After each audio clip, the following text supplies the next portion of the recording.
இயேசுவே உம்மை வணங்குகிறோம், எம் வாழ்வை உமக்கு அளிக்கின்றோம், உம்மை அன்பு செய்கின்றோம். ஆண்டவரே இயேசுவே, ஏப்ரல் மாதத்தின் முதல் நாளாகிய இன்று கடந்த மாதம் முழுவதும் நீர் செய்த எல்லா செயல்களுக்காக நன்றி சொல்லுகிறோம். எங்களை விபத்திலிருந்தும் ஆபத்திலிருந்தும் பல வகையான தீமைகளில் இருந்தும் காப்பாற்றி இருக்கிறேன். எங்களை ஆசிர்வதித்திருக்கிறேன். உள்ளத்தின் ஆழத்திலிருந்து நாங்கள் உமக்கு நன்றி சொல்லுகிறோம். முதல் வாசகத்திலே நாம் பார்க்கின்றோம், தூய ஆவியை பெற்றுக்கொண்ட அப்போஸ்தலர்கள் ஆவியின் வல்லமையால் செயல்பட்டார்கள்.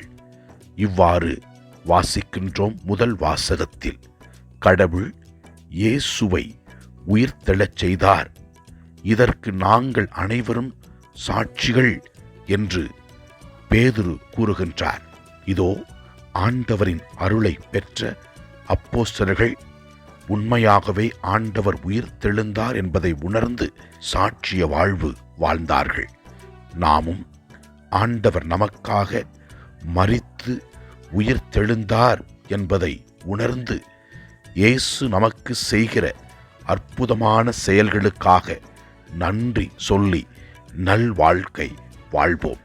நற்செய்தி வாசகத்திலே நாம் இவ்வாறு வாசிக்கின்றோம், என் சகோதரரிடம் சென்று அவர்களை கலிலேயாவுக்கு போகுமாறு சொல்லுங்கள், அங்கே அவர்கள் என்னை காண்பார்கள் என்று இயேசு கிறிஸ்து அந்த பெண்களுக்கு கூறுகின்றார். இயேசு உயிர்த்தெழுந்த பின் பல வகையிலே அப்போஸ்தலர்களுக்கும் அதோ இயேசுவோடு இருந்த மக்களுக்கும் தோன்றி அவர் உண்மையாகவே உயிர்த்தெழுந்தார் என்பதை வெளிப்படுத்தினார். இந்த அருமையான நாட்களிலே ஆண்டவரின் உயிர்த்தெழுதலை உணர்ந்து நாமும் இயேசுவின் அன்பு சாட்சிகளாக வாழ்வோம். தூய ஆவியின் வல்லமையினால் வழிநடத்தப்பட வேண்டும் என்று ஜெபிப்போம். அவருடைய சாட்சிகளாய் வாழும் பொழுது நமக்கு தேவையான அனைத்து உதவிகளையும் ஆண்டவர் செய்வார். எல்லாம் வல்ல இறைவன், தந்தை, மகன், தூய ஆவியார் நம் ஒவ்வொருவரையும் ஆசீர்வதிப்பாராக. இயேசுவுக்கு புகழ். மரியே வாழ்க. ஆமென்.